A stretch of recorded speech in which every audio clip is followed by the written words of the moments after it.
Hello, everyone. One of the biggest stories today is the use of long range missiles supplied by the US by Ukraine for the first time. So, to avoid any confusion, these are not from this latest aid package, okay? These were from the previous aid package that was provided months ago, and they have only just arrived. So, what is going on with that? Especially how does this compute with Pentagon statements that they have this sophisticated logistics system that allow them literally to get some major weapons and supplies over where they need to go in days. So there are multiple sources talking about this. The article specifically I'm referring to is really good. It's from BBC. Usually BBC is a good source talking about stuff like that. So what is up with that? Well, let's start from the fact that these are the Army tactical missile systems, and Ukraine has been begging for them for ages. The reason being that Russia had the means to attack Ukraine from Russian territory. I mean, they attacked Ukraine from the territory they invaded too, but they had that extra edge. They could shoot at Ukrainian cities, especially cities that are closer to the border, like Kharkiv, from the Russian territory and deal significant damage. Ukraine didn't have anything to respond with.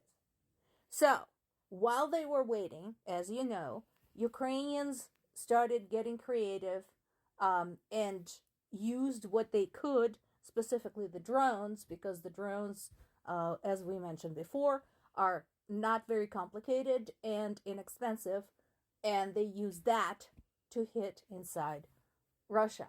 Finally, they recently and in secret received the long range missiles from the US, and the first time they used them were against Russian military objects in Crimea. So that is what's going on. And again, I want to emphasize this is not from the latest package. Now, there's a lot of discussion and a lot of disagreement around supplying those types of weapons to Ukraine. And I want to point out there should not be. First of all, Ukraine is under attack. Ukraine did not start this war, Russia did. I want this crystal clear. I know there's still some people who are swallowing Russia's propaganda. That's on you guys. There's plenty of information to demonstrate that what you are seeing from Russia is basically all bullshit. Okay. Nobody provoked Russia into this war. The history of sort of immediate affairs goes back 10 years. And it all began with Ukraine just wanting to enhance a trade deal with European Union. That's what started all this mess. It's not Ukraine trying to join EU, that came later. It's not Ukraine trying to join NATO. That too came later after Ukraine was attacked by Russia. And there's still a lot of hesitancy to provide this to Ukraine. They're saying Ukrainians should not hit objects within Russia. Why? Why is Ukraine not allowed to defend itself? I watched a clip earlier today about a double standard applied to Israel and talking about Arab leaders, dictators, and Arab terrorists killing Arabs by thousands and tens of thousands, and nobody blinked an eye.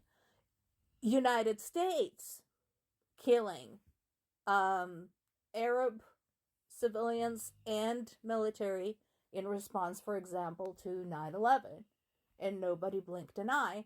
Yet here is Israel trying to defend itself, and they talked about the proportions of civilian versus military population killed, and how different it is compared to what, again, has happened in the past in the Middle East, carried out by others. And there's a big difference.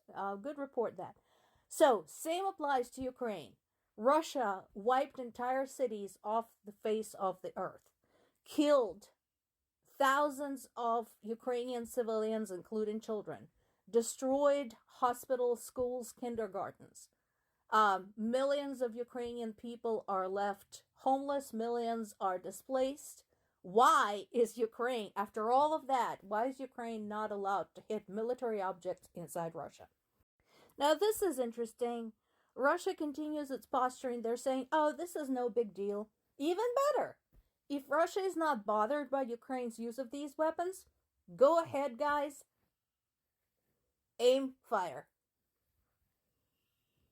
So far, the only person, in addition to Ukraine's immediate allies who also share a border with Ukraine and with Russia, I'm talking the Baltic states, Finland, and Poland, is Francis Macron. And he's right. He is absolutely right. Basically, what he's pointing out that for too long, EU had relied on the US to defend them. US being like sort of the big brother. And I understand the not so positive connotation of this expression, but basically being this big part of NATO and kind of the linchpin everything revolved around. And now they have seen this can change. And what is left? EU is left with nothing. And the EU needs to get on with the program. And, he talked about Russia's threat, not just to Ukraine, but to all of EU. And again, remember, Russian officials, starting with Putin and including high-ranking members of Russian government administration, they have all issued threats to Europe.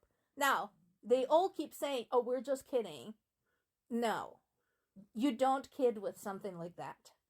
So I think EU should react to those threats accordingly.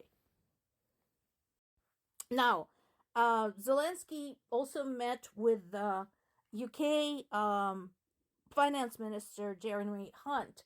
And again, I'm glad they're meeting in Kyiv because, as I mentioned before, people who had a chance to go to Ukraine and experience the air raids and all of that suddenly had kind of a change of heart about the war. So, and again, here's where he's right. He's right. The sanctions against Russia should not just be expanded, but they should be enforced.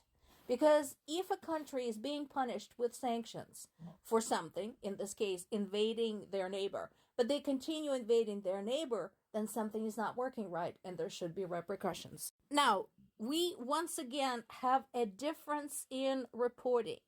We have statements that can be confirmed and statements that cannot be confirmed. Specifically, here we go. Russian officials in the occupied Zaporizhia region, my native region, are saying that a Ukrainian drone attack has killed some civilians, left some orphan children, the usual sob story, but they do not provide any specifics. So this information cannot be verified. This, on the other hand, can be verified. Russian strikes hitting Ukrainian critical infrastructure? Yes. This, too, happens to be in Zaporizhia.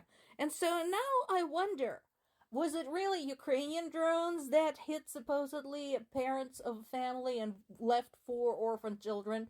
Or did the family get caught outside during one of Russia's air raids? Much more likely, because that actually is documented and can be shown.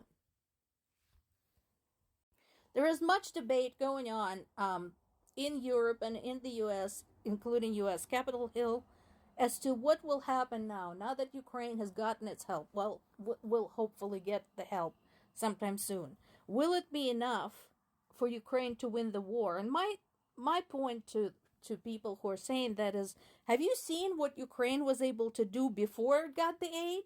When it had nothing? There is also some speculation that there might be a major strike sometime soon, specifically during a NATO summit in July. And here's the thing. If you guys want to know, maybe don't sit on your ass next time and do something sooner.